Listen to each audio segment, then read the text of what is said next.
Ok, nói với cho root 21 គឺ exercise 7 ទៅជាលំហាត់ទី4របស់យើងអញ្ចឹងរូបនេះគឺគេផ្ដល់មកតែ2 view ទេគឺ top view ហើយនិង section view អញ្ចឹងរូបនេះចាប់ផ្ដើមដោយ top view គឺចាប់ផ្ដើមដោយរង្វង់នេះគឺយើងឃើញថាវាមាន3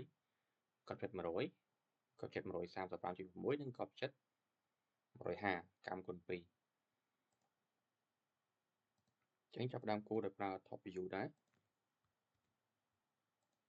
100 mm 135.6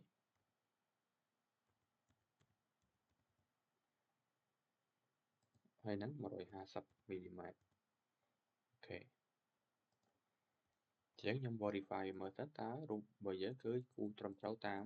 តម្លៃគេឲ្យមកឬអត់អូខេអញ្ចឹងត្រូវបន្តមកទៀតគឺខ្ញុំគូររង្វង់សងខាងឥឡូវគូម្ខាងនេះគឺកត់ចិត្ត50ចម្ងាយវាគឺ150 mm ពីរូបដាល់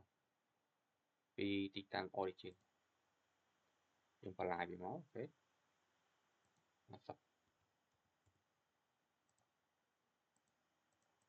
ចម្ងាយវាជា100 mm ត្រូវ100 mm អូ150 mm 150 mm តមកទៀតមានរង្វង់ខាងក្រៅមួយទៀតដែលមានកត់ចិត្ត80ដោយសារអីកម្មគុណនឹង2 80 mm អូខេអញ្ចឹងយើងបានប៉ុណ្ណឹងហើយយើងគូររង្វង់មួយទៀតដែលមានជាខ្សែកោងទំនងជាខ្សែកោងបែបនេះយើងឃើញថាកម្មរបស់វាគឺអត់បានប្រាប់ទេអញ្ចឹងខ្ញុំគូររង្វង់ខាងក្រៅមួយមក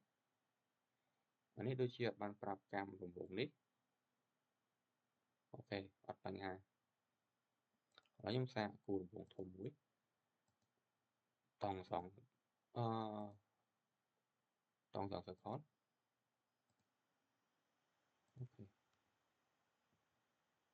អូខេជាអត់ត្រូវទេឥឡូវខ្ញុំមើលសិនតើវាគូតែគូបែបណាអូខេឥឡូវចាត់ទុកថាវាអត់មានប្រាប់អញ្ចឹងខ្ញុំគូររង្វង់ធំមួយមកទៀតថារង្វង់នេះក៏ជិត100 mm ខ្ញុំប្រើតង់សងអូផ្លេចដាក់ dimension នេះអូខេហើយណារូបនេះ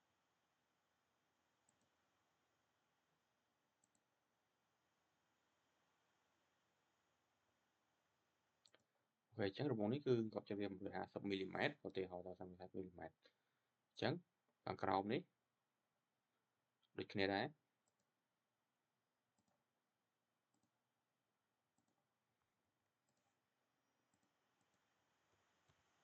អ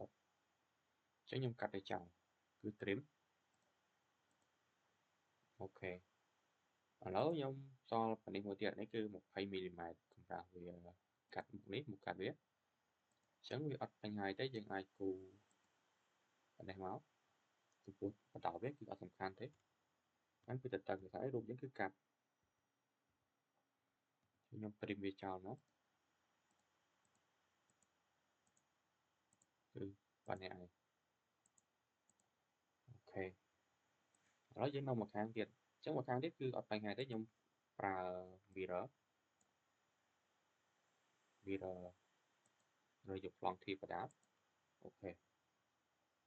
ឡូវយើងមើលកម្រាស់ម្ដងកម្រាស់គឺយើងមើល view មួយនេះគឺ section view កម្រាស់ក្រៅនេះគឺ20 mm ក្នុងនេះគឺ10យើងមើលអានេះ10អូខេចាស់ក្រៅ20អូខេ